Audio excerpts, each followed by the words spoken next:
पवारांच्या राष्ट्रवादीचे आमदार रोहित पवार यांनी पिंपरी चिंचवडमध्ये मिसळचा आस्वाद घेतल्याचं पाहायला मिळालं आणि भाजपसोबत गेलेले अजित पवार हे धडाडीचे दादा म्हणून आम्हाला माहीत होते। भाजपसोबत गेल्यापासून दादांना सगळं विचारून करावं लागतंय।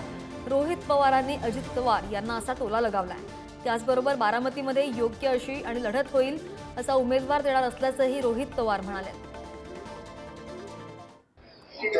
आता कसं आहे की पूर्वीचे दादा आणि आत्ताचे दादा तशी आम्हाला ओळखू येत नाही। पूर्वी असे धडाडीचे दादा असायचे, निर्णय एकदम धडाडीने त्या ठिकाणी घ्यायचे आणि आत्ताचे भाजप बरोबर गेलेले दादा यांना सगळ्या गोष्टींना विचारावं लागतंय। सही केल्यानंतर परत दुसऱ्या एका उपमुख्यमंत्र्यांकडे त्यांचं फाईल जाते आणि मग नंतर मुख्यमंत्र्यांकडे जाते।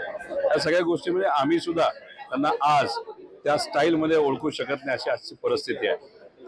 टोपी त्यांनी घातली असावी, पण आता लोकसभेमध्ये आपण जर बघितलं लोकशाहीच्या माध्यमातून सामान्य आणि स्वाभिमानी महाराष्ट्राच्या नागरिकांनी त्यांच्या पार्टीला टोपी घातलेली आणि महायुतीला टोपी घातलेली आपण त्या ठिकाणी बघितलेलं आहे।